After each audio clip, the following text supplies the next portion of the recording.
Recording in परमात्मने progress. नमः। ओम श्री गुरुभ्यो नमः। ओम मातृशक्तये नमः। ओम असतो मा सद्गमय तमसो मा ज्योतिर्गमय मृत्योर्मामृतंगमय। ओम शांति शांति शांति।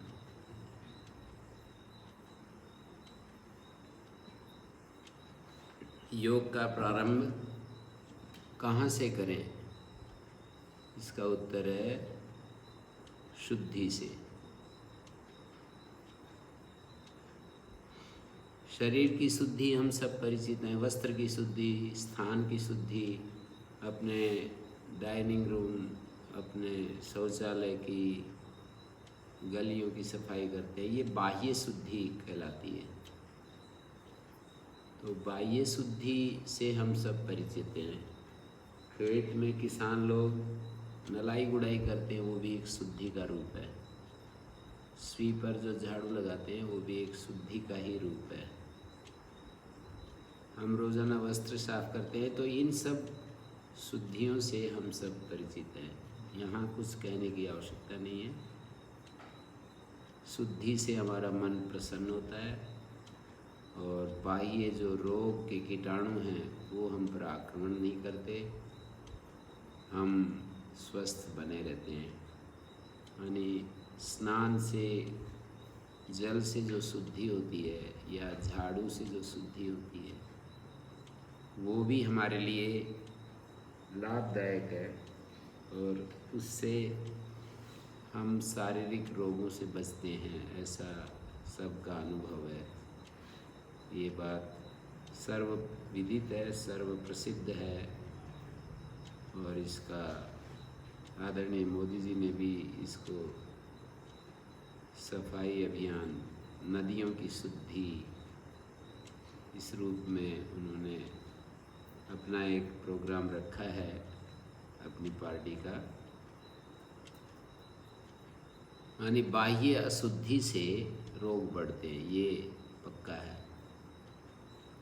शारीरिक रोग इसी तरह से जब हमारी आंतरिक अशुद्धि होती है, मानसिक अशुद्धि होती है, इंद्रियों की अशुद्धि होती है, तो उससे हमारे आंतरिक रोग बढ़ते हैं। जैसे बाह्य रोग है, शरीर के रोग है, सिर में दर्द हो गया, बुखार आ गया, जुकाम हो गया, खांसी हो गई, कहीं पैर में दर्द, घुटने में दर्द, कमर दर्द, ये स्पॉन्डिलाइटिस हो गया, कहीं लंबर पेन हो गया, कहीं हमारी रीढ़ की हड्डी में डिस्क स्लिप हो गई, कहीं कुछ हो गया, कहीं कुछ हो गया, तो इससे हमारे को कष्ट होता है। रोग का नाम ही कष्टदायक चीज़, तो वहाँ कष्ट होता है। तो मानसिक स्तर पर भी अशुद्धि के चलते इसी तरह से हमारे जीवन में रोग आते हैं। मानसिक स्तर पर भी हम असंतुलित हो जाते हैं जब अशुद्धि होती है। तो एक योग सूत्र भी है, जैसे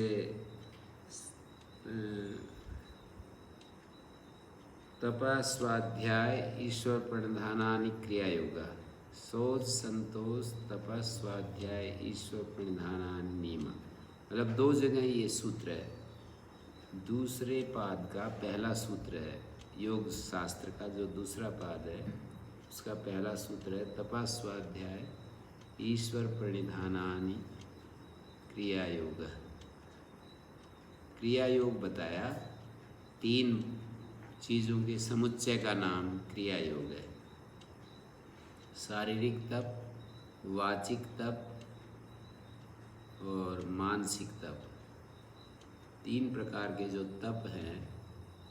ईश्वर प्रणिधान मानसिक तप है, स्वाध्याय वाचिक तप है और तप शारीरिक तप है।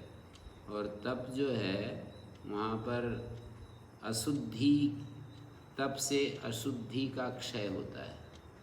वहाँ व्यास भाष्य में एक शब्द हमें सुनाई पड़ता है, वहाँ के शब्द मैं सुनाना चाहता हूँ। उस सूत्र पर जो व्यास ऋषि ने जो शब्द लिखा है,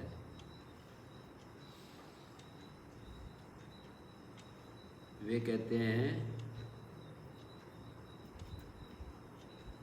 कि न अतपस्विनो योग सिद्ध्यति। जो अतपस्वी हैं उनको योग सिद्ध नहीं होता। अनादि कर्म क्लेश वासना चित्रा प्रत्युपस्थित विषय जाला अशुद्धि नान्तरेण तप संभेदम आपद्यते इति तप से उपादान। तप का उपादान क्यों किया? बोले अशुद्धि क्षय का साधन है ये। वांग मलों की चिकित्सा करते हैं हम स्वाध्याय के द्वारा, मानसिक मलों की चिकित्सा करते हैं ईश्वर प्रणिधान के द्वारा, और शारीरिक तप के द्वारा हम शारीर मलों की चिकित्सा करते हैं। तो ये दिया अनादि कर्म क्लेश वासना चित्रा। अनादि कर्मों की क्लेश की, कर्म और क्लेश की वासनाओं से चित्र विचित्र हुई, अनेक रूप धारण की हुई प्रत्युपस्थित विषय जाला, जो प्रत्युपस्थित हो गया है विषयों का जाल जिसमें, ऐसी अशुद्धि तप के बिना छिन्न भिन्न नहीं होती। तो ये इति तप सा उपादान, मानी यहाँ पर अशुद्धि को यदि हम साफ करना चाहते हैं तो तप करना होगा। अशुद्धि क्षय करने के लिए, अशुद्धि को हटाने के लिए हमें तप करना होगा। तो हमारा विषय तो यही है ना कि योग का आरंभ कहाँ से करें। तो योग शास्त्र में यहीं से बात को शुरू किया है। मानी जो दूसरा पाद है, जो व्युत्थित चित्त लोग हैं उनको कैसे योग युक्त बनाया जाए। दो तरह के मनुष्य हैं, एक व्युत्थित चित्त, एक समाहित चित्त। सहज जिनका मन शांत है, सहज रूप से शांत है, उनके लिए योग सूत्रों में प्रथम पाद, योग शास्त्र का जो पहला पाद है, उन लोगों के लिए जो सहज रूप से जिनका मन शांत है, और जिनका मन स्वाभाविक रूप से अशांत है, बहुत ज़्यादा चंचलता है, जड़ता है, रजोगुण तमोगुण है, तो उन लोगों के लिए ये दूसरा पाद रचा गया। और दूसरे पाद में ही अष्टांग योग भी होता है। तो उसी दूसरे पाद में जो आरंभ किया है वो अशुद्धि का क्षय करने के लिए जो साधन है उनका निर्देश किया। अशुद्धि क्षय करने वाले जो साधन है उनको बताया। तो मानसिक, वाचिक और शारीरिक तप के द्वारा हम जो अनादि काल से कर्म और क्लेश की वासनाओं से जो चित्र विचित्र हो गई अशुद्धि, बिल्कुल बहुत ही एकदम से बड़ी वो हो गई है,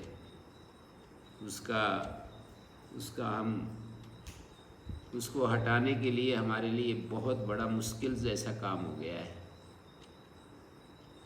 तो अनादि कर्म क्लेश वासना चित्रा अशुद्धि, जो कि प्रत्युपस्थित विषय जाला, जिसमें विषय जाल उपस्थित रहता है, विषयों का जाल फैला हुआ रहता है उस अशुद्धि में,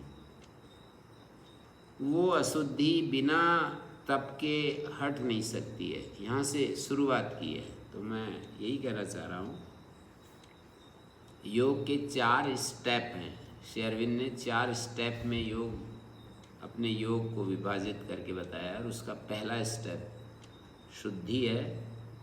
शुद्ध होने के बाद व्यक्ति का जो दूसरा स्टेप होता है वो मुक्ति बताया, मुक्त हो जाता है। शुद्धि का जो परिणाम है वो मुक्त होना है, बंधन से मुक्त हो जाता है, दुख से मुक्त हो जाता है, पराधीनता से मुक्त हो जाता है। 3 शब्द बोल दिए मैंने, दुख से मुक्त, पराधीनता से मुक्त, बंधन से मुक्त। स्वाधीन हो जाता है पराधीनता से मुक्त होकर के, बंधन से मुक्त हो जाता है तो उसमें भी वही भाव छिपा हुआ है, स्वाधीन हो जाता है। दुख से मुक्त हो जाता है, बंधन दुख है और उससे मुक्त हो गया तो बस आनंद ही आनंद है। तो यहाँ पर ये बतलाया कि ये जो अशुद्धि है ये हमारे कई स्तर पर रमी हुई है। ये जो शब्द बोले मैंने, प्रत्युपस्थित विषयों का जाल, जिसमें विषयों का जो जाल है वो उपस्थित हो रहा है उस अशुद्धि में। और कर्म और क्लेश, अनादि कर्म क्लेश वासना चित्रा, अनादि कर्म और क्लेश की वासनाओं से चित्र विचित्र हो गई है, अनेक रूप धारण कर लिया उसने। कर्म और क्लेश, क्लेश क्या होते हैं तो यहीं योग सूत्रों में कहा है, अविद्या, अस्मिता, राग, द्वेष, अभिनिवेश, ये 5 क्लेश होते हैं। और कर्म क्या होते हैं? शुभ और अशुभ कर्म होते हैं। जो हमारे वे कर्म शुभ होते हैं जिनसे दूसरों को सुख मिलता है, वे कर्म अशुभ होते हैं जिनसे दुख मिलता है। कर्म के 3 साधन हैं अपने पास, एक शरीर है, एक वाणी है और एक मन है। इन 3 साधनों से हम कर्म करते हैं और इन 3 साधनों से हम दूसरे लोगों को सुख पहुंचाते हैं या दुख पहुंचाते हैं।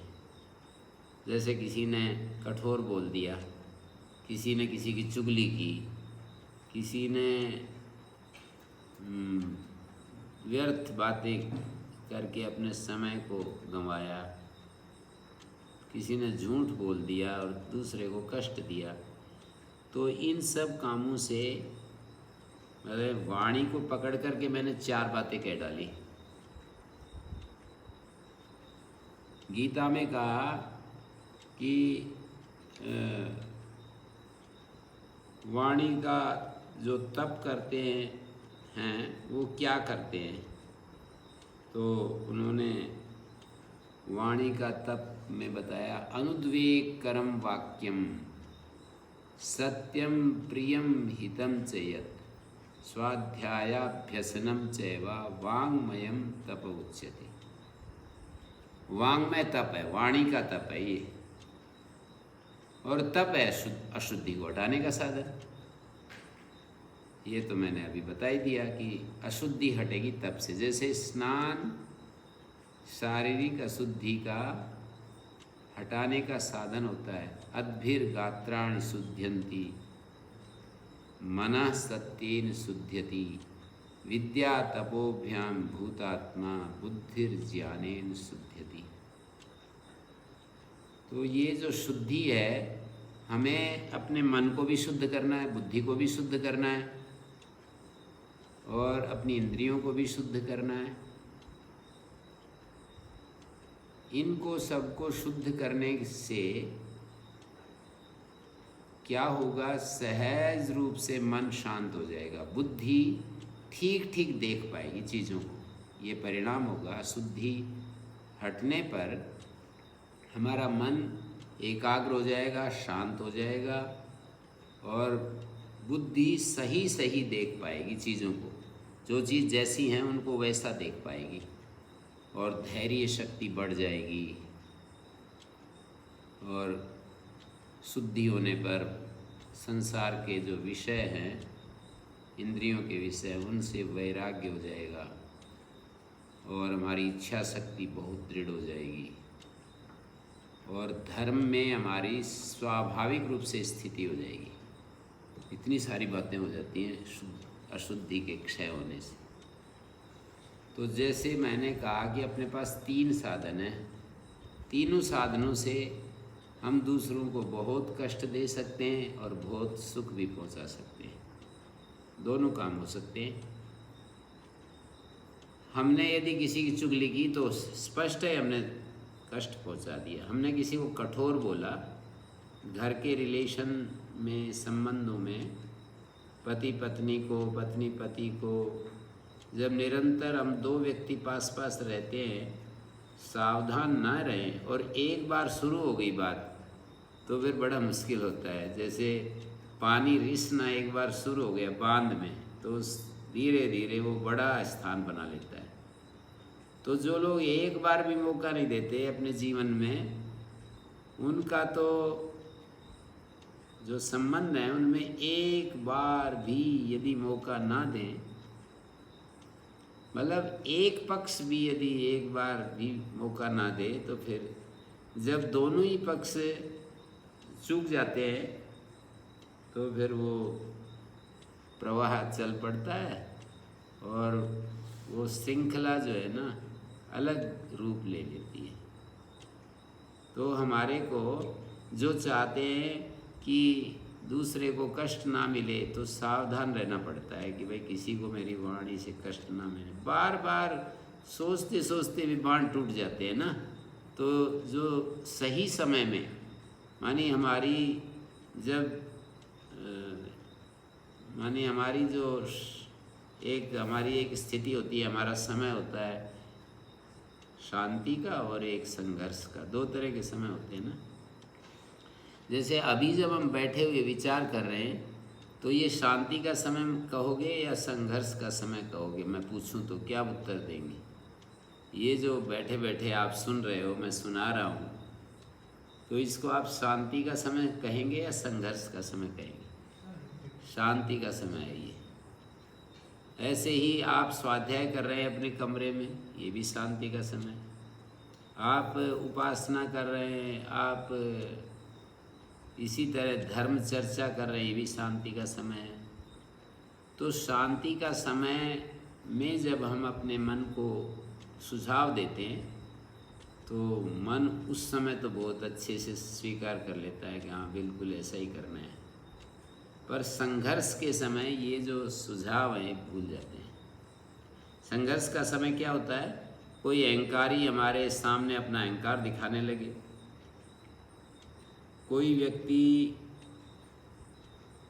कोई आलम्बन हमारा ऐसा, हमारे बिल्कुल प्रतिकूल आलम्बन जो हम चाहते हैं उससे विपरीत उपस्थित हो जाए, चंचलता भरे आलम्बन उपस्थित हो जाएंगे तो हमारी इंद्रियां तो चंचल होंगी।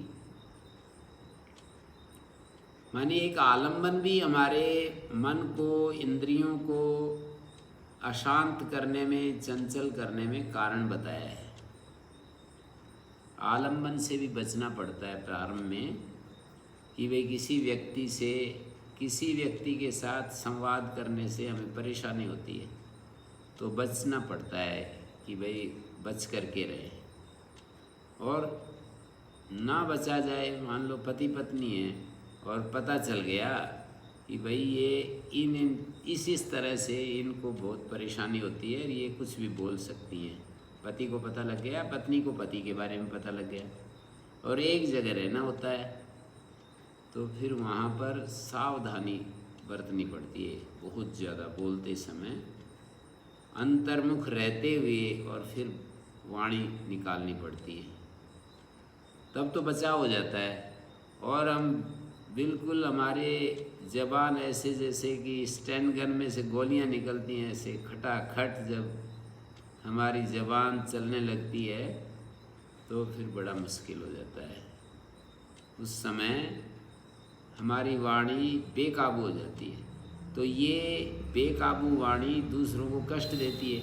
यही वाणी की अशुद्धि है। जिस वाणी के द्वारा दूसरों को परेशानी पैदा हो, वाणी अशुद्ध वाणी ऐसा कर सकती है। जिसकी वाणी शुद्ध है वो ऐसा कर नहीं सकता है। ऐसे ही मानसिक तप, जैसे हम किसी की वस्तु लेने की इच्छा करें, किसी से द्रोह कर बैठें, और नास्तिकता, तो ये मन की अशुद्धि के कारण होता है।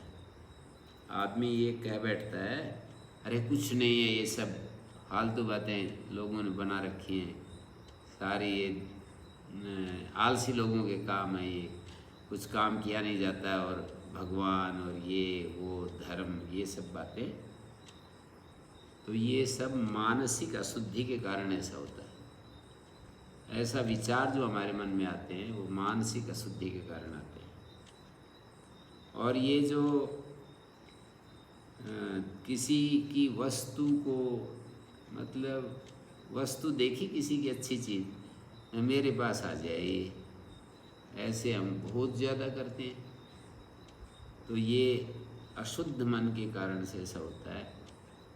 मन यदि अशुद्ध होगा तो उसके अंदर दूसरे की वस्तु, दूसरे की चीज़ को अपना बनाने की इच्छा उत्पन्न हो जाती है। बिना ही बात हो जाती है, ऐसे ही हो जाती है। मिलना तो है नहीं, फिर भी इच्छा कर, मन में भी इच्छा उत्पन्न हो जाती है। मिलना थोड़ी है, इच्छा करने से थोड़ी है कि मिल जाएगा वो। और पता है उसको भी, इच्छा करने वाले को भी पता है कि देखो इससे तो कोई लाभ नहीं है और कुछ मिलना तो है नहीं, फिर भी आ जाती हैं। तो ये मन की अशुद्धि है।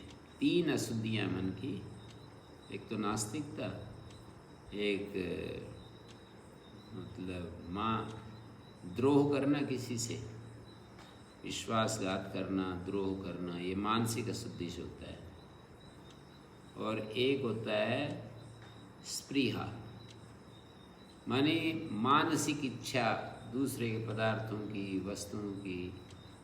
मन के स्तर पर जो इच्छा होती है वो मानसिक अशुद्धि के कारण होती है। वाचिक अशुद्धि में 4 बताए मैंने: झूठ बोलना, कठोर बोलना, असंबद्ध बातें करना, चुगली करना। ये 4 बातें, असत्य, कठोर। गीता में क्या कहा? वाणी का तब क्या होता है? अनुद्वेग करम वाक्यम, मानी ऐसा वाक्य बोलो जिससे कि दूसरे में उद्वेग पैदा ना हो। वो एक दोहे में बहुत सुंदर बतलाया है, ऐसी वाणी बोलिए मन का आपा खोए, अहंकार ना आए। ऐसी वाणी बोलनी चाहिए हमको जिसमें अहंकार ना झलके। औरन को शीतल करे, आपो शीतल होए। सब ने ये दोहा रटा हुआ है। औरों को भी शीतल कर दे हमारी वाणी और अपना भी। वाणी की अशुद्धि, वो कहते हैं हमारे गुरुजी कि वाणी एक प्रकार से कन्या का रूप है। वाणी रूपी कन्या को नंगा नहीं करना चाहिए, प्रलय हो जाएगी, प्रलय मच जाएगी दुनिया में। तो ये वाणी जो है ना, इतनी ज़्यादा, ये वाणी इतनी ज़्यादा संसार में, ये सब इतने बड़े बड़े कोर्टों में जो झगड़े पहुँच रहे हैं ना, बहुत सारा हिस्सा उनका वाणी के ऊपर टिका हुआ है। वाणी की अशुद्धि से हमारे को बहुत ज़्यादा कष्ट होते हैं, समाज में कष्ट होते हैं, एक दूसरे से के साथ लड़ाई झगड़ा होता है। और तो ये शारीरिक अशुद्धि भी होती है। जब हमारे शरीर के स्तर पर अशुद्धि काम करती है तो आदमी चोरी करने लगता है और व्यभिचार करता है और किसी को शारीरिक स्तर पर किसी को मार पिटाई करता है। इन अशुद्धियों को समझना है पहले तो कि ये अशुद्धियाँ हैं, ऐसा हमें समझना चाहिए। बहुत सारा काम तो तभी हो जाता है जब हम समझ लेते हैं कि मुझ में ये दोष है। ये समझने मात्र से बहुत सारा कार्य हमारा संपन्न हो जाता है। इतना समझ लें कि ये दोष है मुझ में और ये दोष है बस। और हम तो निर्दोष जीवन की मांग करते हैं। हर एक ह्यूमन बीइंग निर्दोष रहना चाहता है, निर्दोष जीवन की मांग है हर एक मनुष्य को। और हमें पता लगता है कि ये अशुद्धि है, ये गंदगी है। अशुद्धि कहो, गंदगी कहो, एक ही बात है। तो ये मैं बोल रहा था, अनुद्वेग करम वाक्यम सत्यम प्रियम हितम, ये शुद्ध वाणी का बताया है। शुद्ध वाणी कैसी होती है? अशुद्ध वाणी तो बता ही दिया, चुगली करना, झूठ बोलना, कठोर बोलना। बहुत ज़्यादा कठोर बोलते हैं तो वाणी की अशुद्धि आ गई। तो सत्य वाक्य प्रिय और हितकारी वाक्य, दूसरे को सत्यम हितम मनोहारी च दुर्लभम वचा, एक महाकवि का वचन है ये। सत्य, हितकारी, मनोहारी, सत्यम हितम प्रियम, सत्य भी हो, हितकारी भी हो, अच्छा भी लगे, ये दुर्लभ वाणी होती है। तो सत्यम प्रिय हितम चेयत स्वाध्याय अभ्यसनम चैव, और स्वाध्याय का अभ्यास, ये वाणी के तप है। और ये वाणी को शुद्ध कर देते हैं। यदि ये इन बातों का ध्यान रखा गया तो वाणी शुद्ध हो जाएगी। शारीरिक शुद्धि जल से हो गई, वाचिक शुद्धि इन उपायों से होगी जो अभी बतलाया, कि वाणी बोलते समय हमें उद्वेग भरी वाणी नहीं बोलनी जिससे कि दूसरे में भी उद्वेग पैदा हो जाए। अनुद्वेग कर्म वाक्य में ऐसी वाणी बोलना जिससे कि दूसरे के अंदर उद्वेग उठने की बजाय उद्वेग शांत हो जाए, ऐसी वाणी बोलिए। मन का आपा खोए, सही बात कही है वो। तो ये एक बात होगी। और शरीर को शुद्ध करना है तो कैसे करें? मैंने पहले ही निवेदन कर दिया कि तप से शुद्ध होगा, चाहे शरीर, चाहे वाणी, चाहे मन।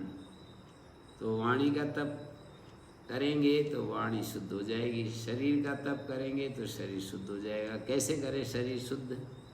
शारीर तप कैसे है?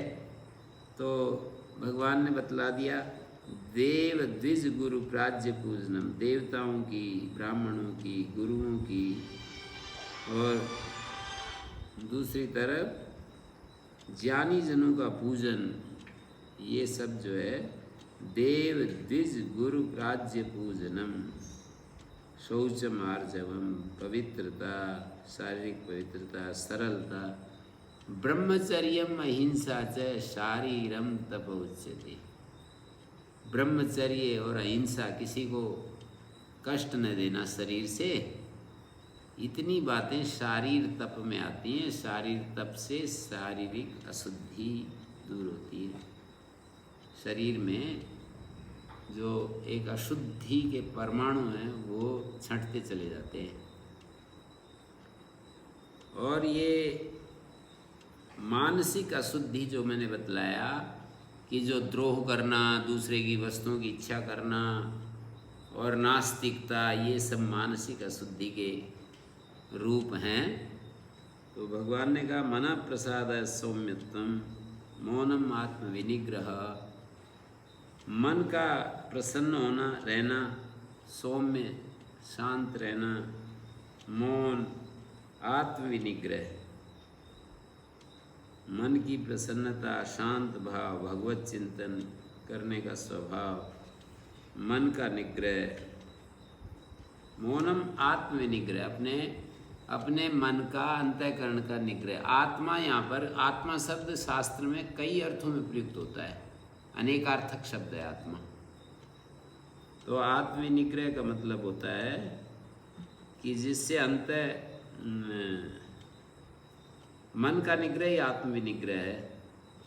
और भाव संशुद्धि, अंतःकरण के भावों की भली भांति पवित्रता, जो इमोशंस हैं, हमारे फीलिंग्स हैं, वो हमारे भीतर कुछ नेगेटिव फीलिंग्स भी आती रहती हैं और पॉजिटिव फीलिंग्स। तो जो नेगेटिव फीलिंग्स हैं ना, वो अशुद्धि के रूप में मानी जाती है। पॉजिटिव फीलिंग्स शुद्धि का रूप हैं। तो भाव संशुद्धि रित्येतत् मानसम तप उच्यते, इसको मानसिक तप कहते हैं। मानसिक तप करने से मन की अशुद्धि दूर होती है। मन प्रसन्न रहे, सौम्य रहे, सरल रहे, शांत रहे, भगवत चिंतन करने का स्वभाव हो, और आत्म विनिग्रह माने अपने मन का संयम। तो ये सारी मिलकर के मन को शांत करती हैं चीज़ें। तो इसको, ये जो हमने शुद्धि को पकड़ करके योग सूत्रों में एक बात कही है, शोचात स्वांग जुगुप्सा परीर संसर्गा।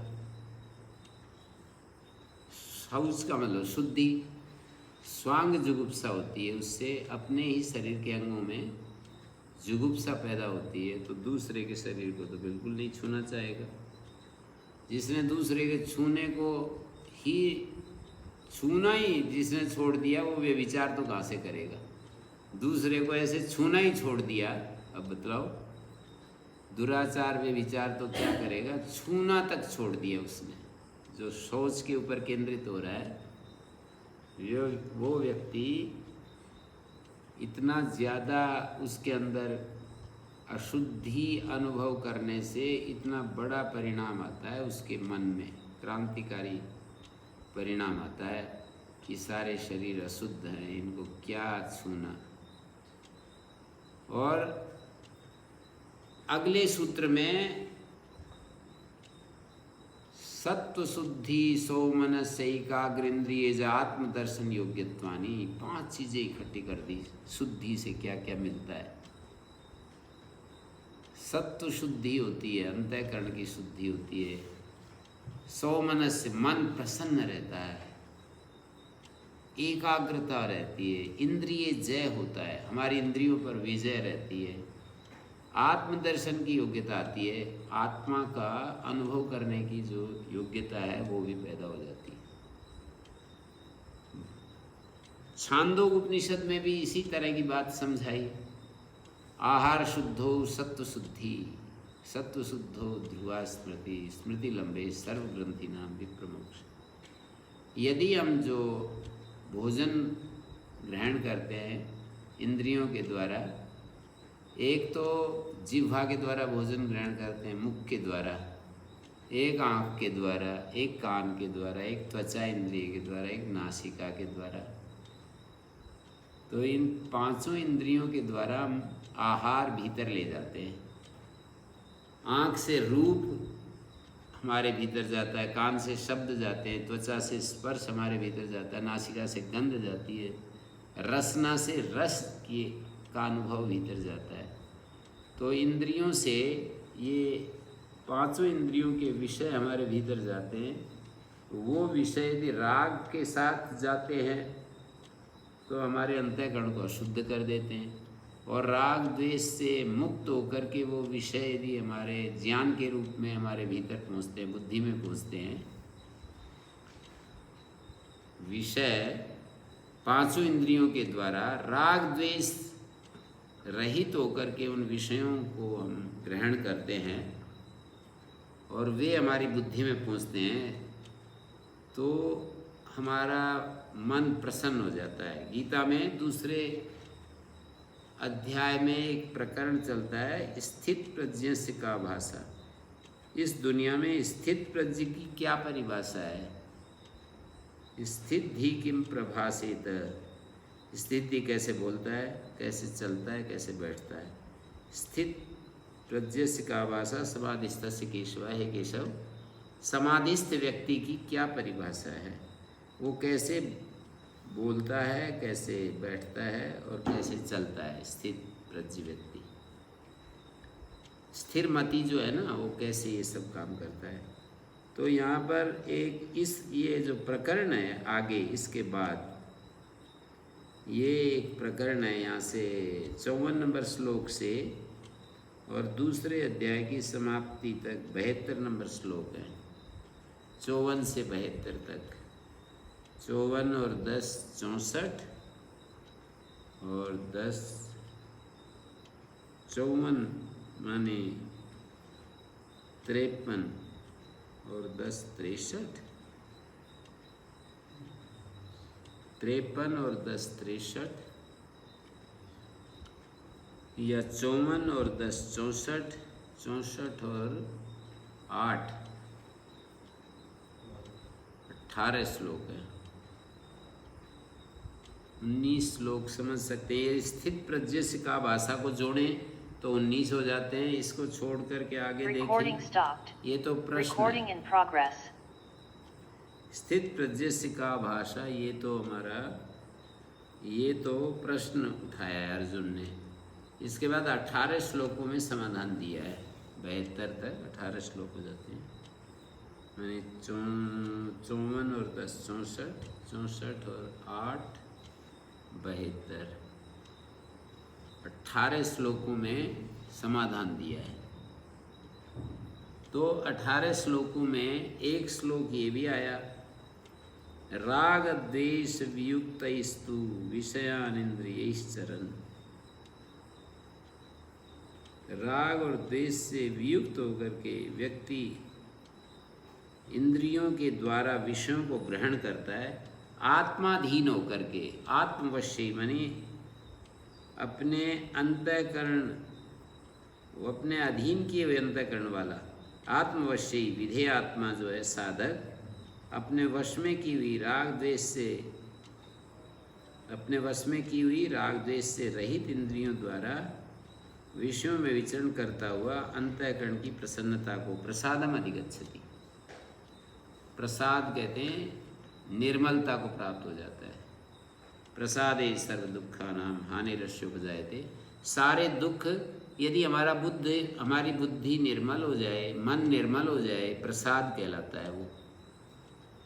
तो प्रयपूर्वक सद धातु प्रसीदति, प्रसन्न अर्थ में आता है, और प्रसाद में स्वच्छता का, निर्मलता का भाव है। नभ प्रसन्नम सलिलम प्रसन्नम, ऐसे कवि लोग प्रयोग करते हैं कि ये आकाश स्वच्छ है, पानी जल स्वच्छ है, ऐसे ऐसे।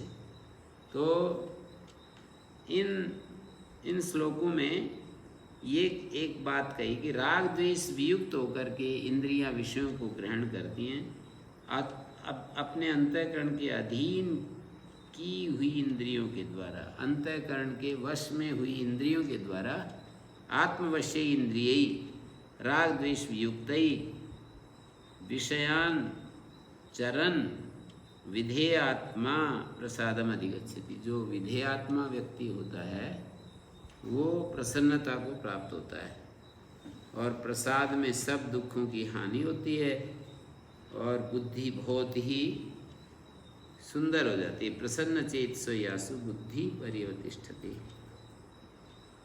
तो मैं ये कह रहा था कि 5 इंद्रियां तो ये हो गई, और एक मन से हम जो 5 इंद्रियां तो नहीं काम कर रही है, मन भी एक अलग से कुछ न कुछ सोचता रहता है, कुछ न कुछ भूतकाल भविष्यकाल में दौड़ता रहता है। तो ये मन की भी अशुद्धि के कारण ऐसा होता है, कभी भूत में जाता है, कभी भविष्य में जाता है। शुद्ध मन वर्तमान में रहता है, अशुद्ध मन या तो भूतकाल में रहेगा या भविष्यकाल में रहेगा। तो इस तरह से मन की जो अशुद्धि है वो भी हमें समझ में आती है। एक तो इंद्रियों की अशुद्धि, एक मन की अशुद्धि।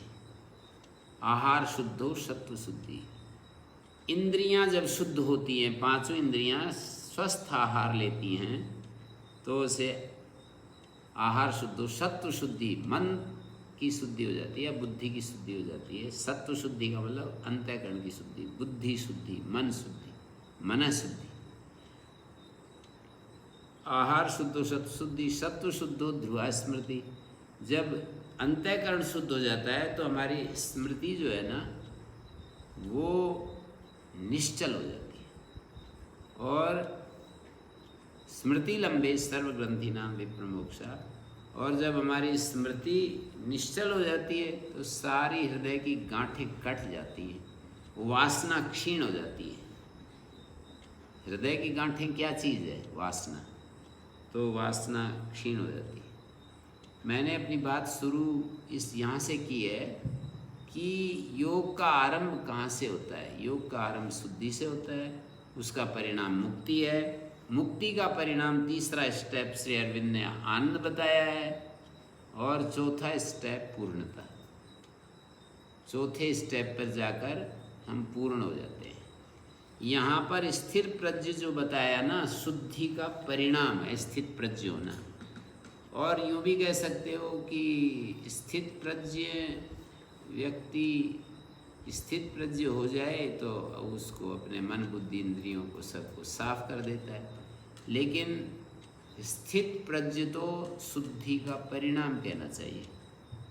स्थित प्रज्ञ जो व्यक्ति है, जिसकी प्रज्ञा स्थिर है, डावाडोल नहीं, चलायमान नहीं है, तो स्थिर प्रज्ञ व्यक्ति को, स्थित प्रज्ञ व्यक्ति जो है, उस व्यक्ति को ये श्लोक 18 श्लोक बार बार गीता के 18 श्लोकों का पारायण करना, उस पर विचार करना है, एक एक श्लोक पर। तो हमारा इन पर विचार करने से भी शुद्धि आती है। विचार से भी शुद्धि होती है ना। जैसे तप से शुद्धि होती है, ऐसे विचार करने से भी शुद्धि होती है। मैं एक साधन तप मानता हूँ, एक साधन भक्ति मानता हूँ, एक विचार मानता हूँ। भक्ति से भी शुद्धि होती है। हम भगवान की भक्ति करते हैं, भजन करते हैं, भगवान को ही अपना सब कुछ अर्पण करते हैं। इससे भी हमारे मन बुद्धि इंद्रियां सब शुद्ध होने लगती हैं। या फिर विचार के द्वारा भी ये सब मन बुद्धि इंद्रियां शुद्ध होते हैं। तप से भी शुद्ध होते हैं, और शुभ कर्मों से भी शुद्ध होते हैं, और मंत्र का मतलब विचार करने से भी शुद्ध होते हैं। हम विचार करते हैं कि मुझे स्थिर मति होकर के रहना है, इस दुनिया में स्थित प्रज्ञ की स्थिति प्राप्त करनी है। और स्थित प्रज्ञ जो व्यक्ति होता है, स्थित प्रज्ञ व्यक्ति कौन होता है, तो कहेंगे शुद्ध, अशुद्धि से जो शुद्धि में प्रस्थान कर रहा है, अशुद्धि को देख करके उसको मांझ कर फिर शुद्धि की तरफ आगे बढ़ रहा है ना, उसको हम कहते हैं कि ये व्यक्ति स्थित प्रज्ञ हो गया है। स्थित प्रज्ञ होने के बाद उसकी स्थिति कैसे, इन श्लोकों में बहुत सुंदर बतलाया है। एक एक को भी हम, कोई एक विद्वान थे, विद्वान वहाँ पर पतंजलि योगपीठ में, तो वो कहते थे, मुझे तो ये श्लोक सबसे गीता का अच्छा लगता है। दुखेषु अनुद्विग्न मना सुखेषु विगत स्पृहा वीतराग भय क्रोध स्थित धी मुनिरुच्यते। माने जिसका दुखों में जिसका मन उद्विग्न नहीं होता, सुखों में कोई लालसा नहीं। देखो, ऐसे मनुष्य को स्थित धी कहते हैं, शुद्ध बुद्धि का परिणाम। हमने एक पुस्तक जो लिखी है गुरु जी के संस्मरण, तो उसमें एक कहानी भी लिखी है, गुरु जी ने सुनाई थी, वो फिर मैंने उसमें लिख दी है। किसी ने पूछा कि इस दुनिया में, संसार में सबसे महत्वपूर्ण चीज़ क्या है, तो बोले शुद्ध बुद्धि। तो फिर प्रश्नकर्ता ने पूछा किसी संत से कि सबसे दुनिया में महत्वपूर्ण चीज़ क्या है, तो बोले शुद्ध बुद्धि। तो बोले शुद्ध बुद्धि ना मिले तो फिर थोड़ा सा और मान लो, शुद्ध बुद्धि तो हमारे पास है नहीं, पर वो बतला दो। तो बोले शुद्ध बुद्धि वालों के संग में रहना, ये महत्वपूर्ण है। शुद्ध बुद्धि वाले लोगों के संग में रहना। बोले ये भी ना मिले तो क्या करें? शुद्ध बुद्धि वाले लोगों के द्वारा लिखी हुई पुस्तकों को पढ़ना। फिर बोले कि ये भी ना मिले तो क्या करें? माने सबसे पहले शुद्ध बुद्धि ना हो तो शुद्ध बुद्धि वाले लोगों का संग, शुद्ध बुद्धि वाले लोगों का संग भी ना हो तो शुद्ध बुद्धि वाले लोगों के द्वारा लिखी हुई पुस्तकों को पढ़ना। ये भी ना मिले तो फिर बोले कि ये भी ना मिले तो उसका भी उपाय है, बाजार से एक कफन का कपड़ा ले आओ और अपने उसको तय करके सिराने रख लो और फिर जो मन में आए करते रहो। उसका ये इलाज, कफन का कपड़ा खरीद लाओ, उसको अपने पास रखो और फिर जो मन में आता है करते रहो। उसका परिणाम तो यही है। तो शुद्ध बुद्धि वाले का संग, शुद्ध बुद्धि वाले लोगों की पुस्तकें, योग का आरंभ शुद्धि से है, ये बात समझ लेनी चाहिए। और शुद्धि, वाणी की शुद्धि, मन की शुद्धि, शरीर की शुद्धि, ये तीनों ही शुद्धियाँ आती हैं। उन सब में वाणी और मन, शरीर को तो समझते ही हैं कि शरीर शुद्ध हो जाएगा, पर यहाँ तो गीता में तो शारीर तप, शरीर की शुद्धि का हेतु जो बताया वो भी देव द्विज गुरु प्राज्य पूजनम, देव द्विज गुरु प्राज्य पूजनम, अहिंसा ब्रह्मचर्यम च शारीरम तपोच्यते, देव द्विज गुरु प्राज्य पूजनम। ये दिया है इन्होंने 17वें अध्याय में शारीर तप का लक्षण करते समय कि देव द्विज गुरु प्राज्य पूजनम शौचम आर्जवम, शरीर को शुद्ध रखना, हाथों को शुद्ध रखना, वस्त्र शुद्ध रखना, अपने शौचालय को साफ रखना और भोजनालय को साफ रखना, ये सारी चीज़ें जो है देव द्विज गुरु प्राज्य पूजनम शौचम आर्जवम, और सरलता भी बता दिया शरीर की शुद्धि के साथ, आर्जवम, और अहिंसा ब्रह्मचर्यम च शारीरम तपोच्यते, इसको शारीर तप कहते हैं। सरलता भी एक प्रकार से शारीर तप में ही आती है, मानी जैसा मन में वैसा व्यवहार में। तो ये सब जो है बता दिया। अब आगे कहते हैं कि व्यक्ति जब उपवास करता है तो उससे भी अशुद्धि तो क्षीण होती है, उपवास से अशुद्धि क्षीण होती है। तो लेकिन वो जो है ना, फिर उपवास तोड़ेगा फिर वैसा ही हो जाता है। तो ये टाइम पीरियड के लिए थोड़ा सा नियंत्रण लगाता है उपवास, फिर वैसा ही बन जाएगा आदमी। विषया विनिवर्तन्ते निराहार से देना रसवर्जम रसोप्य से परम दृष्टवा निवर्तते, उस परम को देख करके ही विषयों की चाह तो तभी समाप्त होती है जब वो परम दिख जाए। दिख जाए माने अनुभव में आ जाए, हमारे अनुभव में आ जाए परम, तो फिर हमारा तो ये स्थिति हमारे को मिलेगी। तो इस तरह से विषयों का ध्यान करने से मनुष्य की बुद्धि कलुषित हो जाती है, अशुद्ध हो जाती है। तो अब आप लोग ये मेरे ख्याल में समझ गए हैं क्या मैंने विषय को रखा है। 50 मिनट हो गए हैं। अब इसमें किसी का कुछ प्रश्न है तो वो भी ले सकते हैं हम लोग। आइए प्रेमचंद तिवारी पूछिए।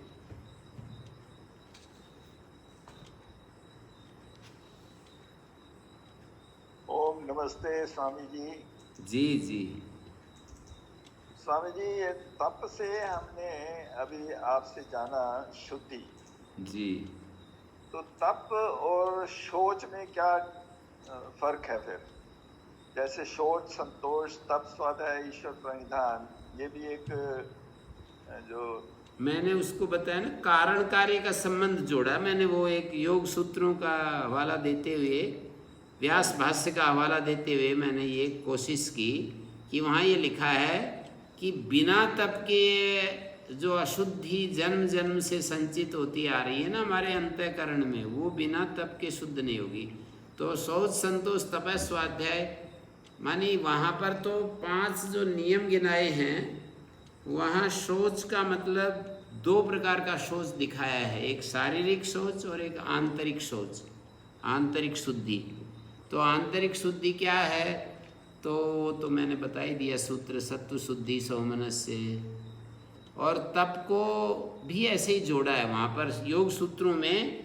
तप के लिए जैसे ब्रह्मचर्य प्रतिष्ठायाम वीर लाभा, अहिंसा प्रतिष्ठायाम सर्वरत्नोपस्थानम, सत्य प्रतिष्ठायाम सर्वक्रिया फलाश्रयत्वम, मानी परिणाम जो दिए हैं ना एक एक के योगांगों के। अहिंसा प्रतिष्ठित होने से क्या होता है, बोले अहिंसा प्रतिष्ठायाम वैर त्याग, अहिंसा प्रतिष्ठायाम वैर त्याग हो जाता है।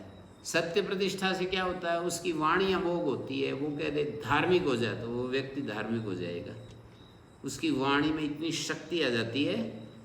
और अस्ते प्रतिष्ठायाम सर्वरत्नोपस्थानम, अस्ते में प्रतिष्ठित होता है तो सारे रत्न उसको उपस्थित हो जाते हैं। और ब्रह्मचर्य प्रतिष्ठा में उत्साह आता है जीवन में।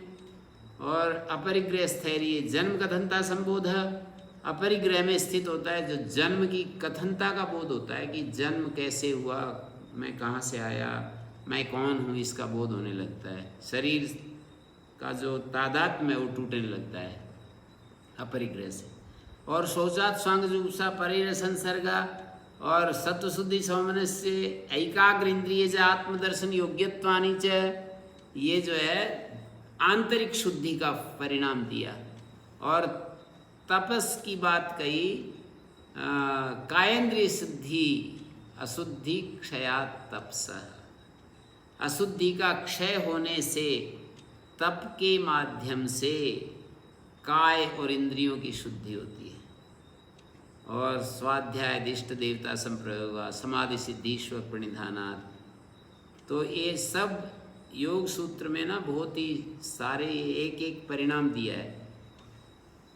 तो जैसे आपने पूछा शौच और तप क्या है, तो मैंने एक और सूत्र बोला, कायेंद्रिय, काय और इंद्रियों की सिद्धि मिलती है अशुद्धि क्षयात् तपसः, तप से जब अशुद्धि क्षीण हो जाती है तो हमारा शरीर और इंद्रियों पर नियंत्रण होता है। कारण कार्य का संबंध जोड़ सकते हैं, क्योंकि ये सूत्र भी तो ऐसा ही कह रहा है ना, अशुद्धि क्षयात् तपसः, तपस करते हैं तो अशुद्धि क्षीण होती है। तप से जो है अशुद्धि, जैसे तप अग्नि का रूप है, एकाग्रता को तप कहा है, वो अग्नि का रूप है, तो उससे अशुद्धि जलती जाती है, भस्म हो जाती है। तो हमारे शरीर वाणी मन की जो अशुद्धि है वो जल जाए, ये हम तप करते हैं, हम अंतर्मुख होते हैं, अवेयरनेस का साधन अपनाते हैं, तो ये सारी अशुद्धि क्षीण होती जाती है। जी, तो हम ये समझें कि तप कारण है और शोच जो है वो कार्य है। जी, उसका परिणाम है। धन्यवाद स्वामी जी, बहुत बहुत धन्यवाद, प्रणाम। और किसी का कोई प्रश्न तो पूछ लीजिए, अपना हाथ उठा दीजिए। जी पहला ठक्कर जी, पहला जी। जी नमस्कार। जी नमस्ते जी। पहला जी माइक खोल लीजिए। पहला जी खोला, खुलता नहीं खुल गया, बोलिए। हाँ बोलिए।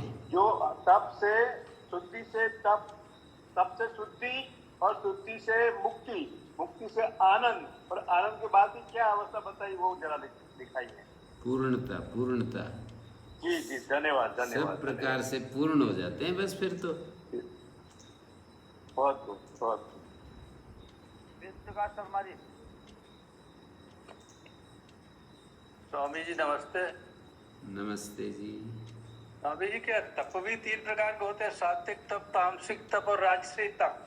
गीता में कहा है ना ऐसा। गीता में कहा गया। हाँ जी, सात्विक राजसिक तामसिक 3 प्रकार के तप होते हैं। तो हमें सात्विक तप करना चाहिए स्वामी जी? हाँ, साधक है तो करना चाहिए। सांसारिक आदमी तो राजसिक तप कर लेगा, और भी ज़्यादा कम समझ है तो तामसिक कर लेगा। जी ठीक, धन्यवाद स्वामी जी। और किसी का कोई प्रश्न तो पूछ लीजिए।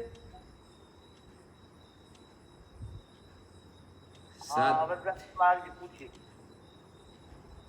सात्विक तप के लिए इन्होंने बात चलाई, तो वहाँ गीता में ये कहा है कि जो सात्विक तप क्या होता है, श्रद्धया परया तप्तम तपस्तत्रिविधम नरई। 3 प्रकार का जो तप है परम श्रद्धा के साथ जब पूरा किया जाता है, अपलाकांक्षी भीर युक्त सात्विकम परिचक्षते, फल की इच्छा से रहित होकर के, फल इच्छा से फल को पहचानने वाले योगी पुरुषों द्वारा परम श्रद्धा से किया हुआ 3 प्रकार का जो तप है उसको सात्विक कहते हैं। 3 प्रकार का मतलब शारीर, वाचिक और मानसिक। शारीर, वाचिक और मानसिक 3 प्रकार का जो हम तप करते हैं, शारीर तप, वाचिक तप, मानसिक तप, जब परम श्रद्धा से युक्त होकर और फल की इच्छा से रहित होकर करते हैं तो वो सात्विक तप होता है। और यदि सत्कार पाने के लिए, मान बढ़ाई के लिए, पूजा के लिए और दम्भ पूर्वक तप किया जाता है तो चंचल है और अध्रुव तप है, वो राजसिक तप है। सत्कार के लिए, मान बढ़ाई के लिए जो किया जाता है वो राजसिक तप कहलाता है। और आपने देखा होगा कई लोग अग्नि जला करके और चारों तरफ बैठ जाते हैं तो बिल्कुल एकदम से कोई ना देखे ऐसी जगह बैठ जाएं तो फिर उनको बड़ा दिक्कत पड़ेगी। अब लोग आते रहते हैं, देखते रहते हैं तो उनका उत्साह बढ़ता रहता है, तो ये राजसिक तप है। लोगों के द्वारा उत्साह बढ़ाते बढ़ाते आगे बढ़ते रहते हैं। हाँ जी, आगे कोई पूछिए और कोई अगला प्रश्न। सुरेश कुमार जी पूछ रहे हैं। हाँ सुरेश कुमार जी, मन की शुद्धि कैसे? हाँ सुरेश कुमार जी का प्रश्न है कि मन की शुद्धि कैसे करें। तो मन की शुद्धि के लिए मैंने कहा ना, आहार शुद्धो सत्व शुद्धि। सत्व कहते हैं मन को। ये जो 5 इंद्रियों के आहार हम अंदर ले जाते हैं ना, उसमें सजग रहें, उसके शुद्ध होने से हमारा मन शुद्ध हो जाएगा। इन्होंने पूछा ये मन कैसे शुद्ध होता है, तो मन शुद्ध विचार से भी होता है। मन शुद्ध हमारी सद्भावना से भी होता है। मन शुद्ध निरंतर भक्ति में रहने से भी, भगवान के प्रति भक्ति में रहने से भी होता है। मन शुद्ध विचार के द्वारा भी रहता है, माने निरंतर जो है विचार करते रहें कि मैं अपने मन को कैसे शुद्ध करूं। जी बोलिए। तिवारी जी पूछिए। रामाचार्य जी इसमें 8वें अध्याय का जो श्लोक है, अक्षरम ब्रह्म परमम स्वभाव अध्यात्म उच्यते। जी तो अक्षरम ब्रह्म परमम, यहाँ ब्रह्म की परिभाषा बताई गई है और अध्यात्म की परिभाषा बताई गई है, तो इसको थोड़ा स्पष्ट कर दें। अच्छा, ब्रह्म क्या है, अध्यात्म क्या है इस प्रश्न में। तो ये इन्होंने ना किम तद ब्रह्म किम अध्यात्मम किम कर्म पुरुषोत्तमा अधिभूतम च किम प्रोक्तम अधिदैवम किम उच्यते अधियज्ञा कथं कोत्र देहस्मिन् मधुसूदन प्रयाण काले च कथम ज्ञेयोसि नियतात्मभि। 7 प्रश्न किए हैं पहले 2 श्लोकों में। उन 7 प्रश्नों में क्रमवार एक एक प्रश्न का उत्तर देते जा रहे हैं। किन तद ब्रह्म का उत्तर दिया, परमम ब्रह्म अक्षर क्या है, परमम अक्षरम नहीं, अक्षरम परमम ब्रह्म।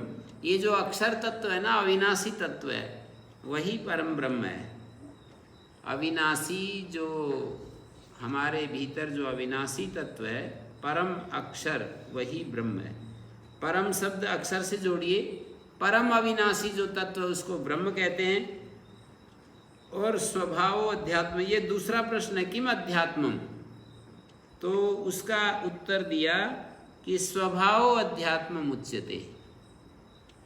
स्वभाव जो होता है उसको अध्यात्म कहते हैं। हमारा जो स्वभाव अपना होना है, शरीर का नहीं, हमारा अपना होना, स्व का होना, यही अध्यात्म है।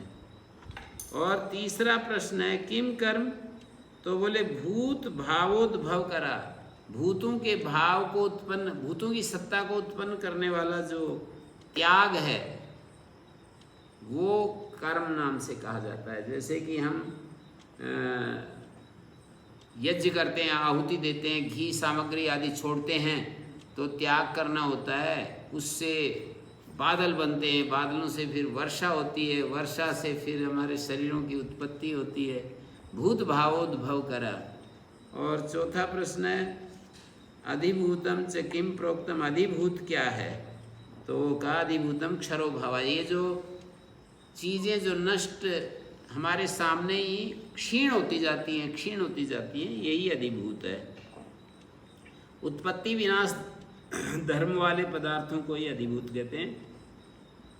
और अधिदैव क्या है?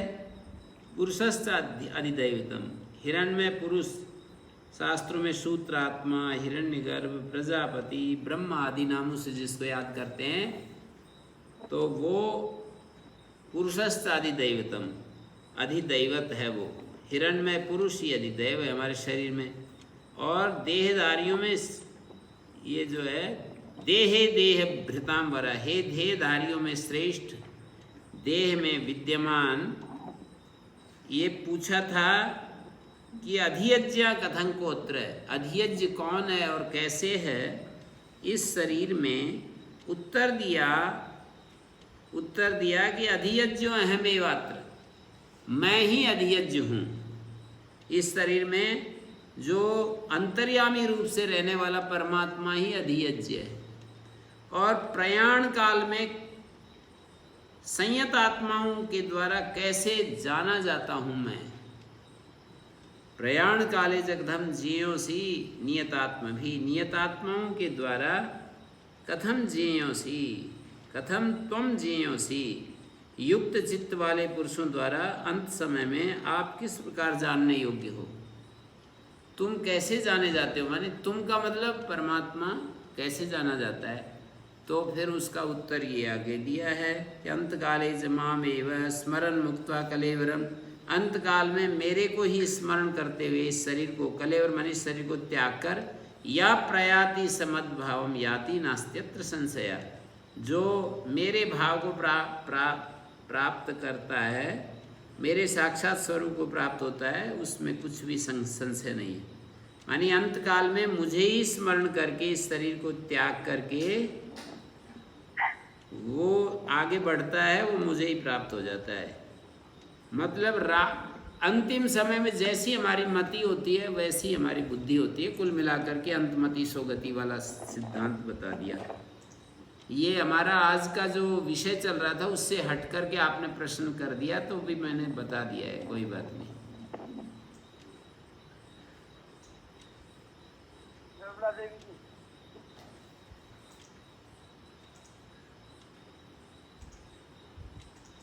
जी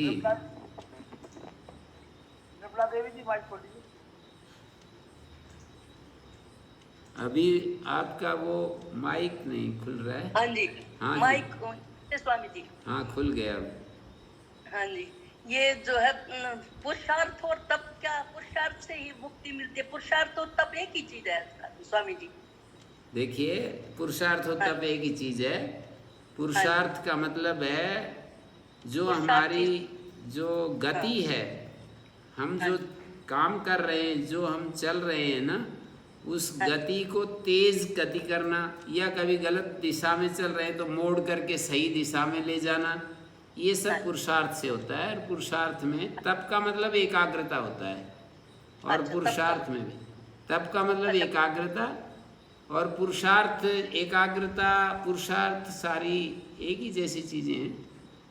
अच्छा ठीक है, क्योंकि कहते हैं पुरुषार्थ इस दुनिया में सब कामना पूरी करते हैं। जी तो जी, पुरुषार्थ और तप एक ही हुआ, एक जैसा ही हुआ। जी जी, हाँ, ठीक है, धन्यवाद। विजयलक्ष्मी जी। हाँ जी, आचार्य जी नमस्ते। ओम नमो नमः। ये आज का मुझे बहुत अच्छा लगा आपका। मैं समझी हूँ सात्विक तप से शरीर, वचन और फल की इच्छा के बिना कर्म करने को, और राजसिक का भी बहुत अच्छा बताया आपने, दंभ के लिए, यश के लिए जो करते हैं। तो मुझे लगता है तामसिक के बारे में भी बताएंगे तो हम ये आंकलन कर पाएंगे कि हम कहाँ तक पहुँच सकते हैं। तीनों की पूरी नॉलेज हो जाएगी और जब तक, सॉरी 1 मिनट सिर्फ, और तामसिक से मेरा मतलब ये शायद यही होगा कि आलस्य और चंचलता को छोड़ के जो हम कर्म करें वही होता है, या आप और बताइए। इसमें दिया है, भगवान ने ये दिया है कि फल और दंभ को सामने रख करके दंभाचरण के लिए, केवल दंभाचरण के लिए, या फल को भी दृष्टि में रखकर जो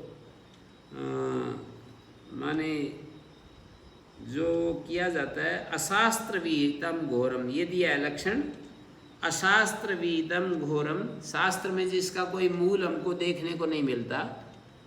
घोर माने भयानक तप करते हैं, कोई खड़े ही रहते हैं 12 साल तक, शास्त्र में तो कहीं ऐसे कहा नहीं, और घोर तप करते हैं। ये जो है कोई मैंने लोग देखे हैं वहाँ पर वृंदावन में 1008 बार उठ करके वो आगे सरकते हैं, परिक्रमा करते हैं 21 किलोमीटर की। तो इस तरह के ये घोर तप है ना।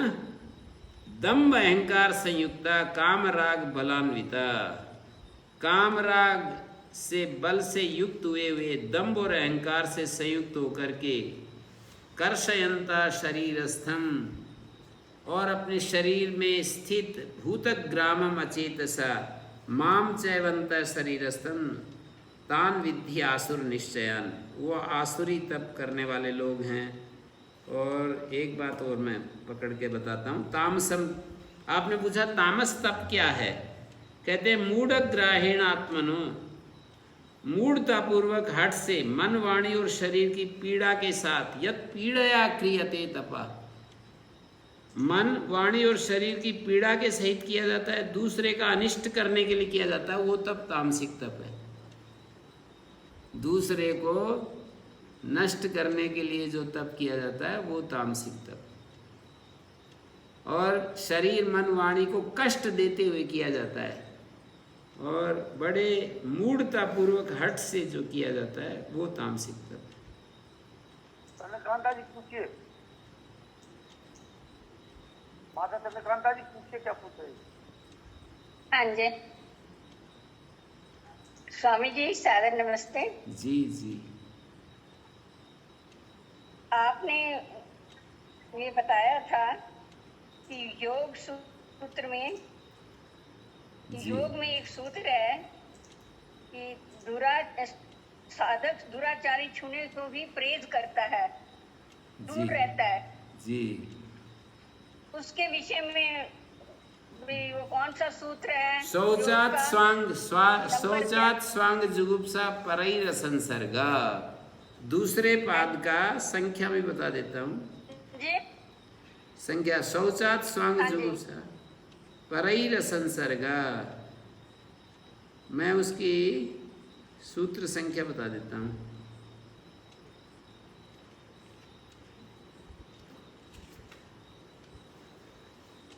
ये 40वां सूत्र है दूसरे पाद का। अच्छा जी, 40वां सूत्र है दूसरे पाद का, साधन पाद का, योग सूत्रों में साधन पाद का। हाँ ठीक जी। है जी, धन्यवाद जी जी। और किसी का कोई प्रश्न हो तो पूछ लीजिए, अन्यथा संसार की बात कराएं। अगली बार ये अपना अपना प्रश्न लाएंगे और हम प्रश्नोत्तर ही रख लेते हैं, मतलब शुरू से ही, जैसे मैं कुछ भी नहीं बोलूँगा, अपना अपना प्रश्न ढूंढ कर लाएं। जैसे आज इन्होंने कुछ कुछ रख दिया ना बीच में, दूसरा विषय भी, तो अगली बार जो भी जिसका प्रश्न है, कोई भी विषय आप ले आएँ, आध्यात्मिक होना चाहिए, जीवन की समस्याओं से संबंधित होना चाहिए, या कोई शास्त्रीय विषय जो आपको समझ नहीं आ रहा है तो का समाधान एकदम विषय का नाम है ना। है जी, अपन अगला जो सत्र रहेगा उसमें हो जाएगा संघ का समाधान, संघ का समाधान, जीवन का आध्यात्मिक संघ का समाधान, आध्यात्मिक संघ का समाधान हो जाएगा। चलिए, बहुत बहुत धन्यवाद। ओम शांति शांति शांति। ओम द्यौ शांतिरंतरिक्षं शांति, पृथिवी शांतिरापः शांतिरोषधय शांति, वनस्पतय शान्तिर्विश्वे देवाः शान्तिर्ब्रह्म शान्ति सर्वं शान्ति शान्तिरेव शान्तिः सामा शान्तिरेधि ॐ शान्तिः शान्तिः शान्तिः।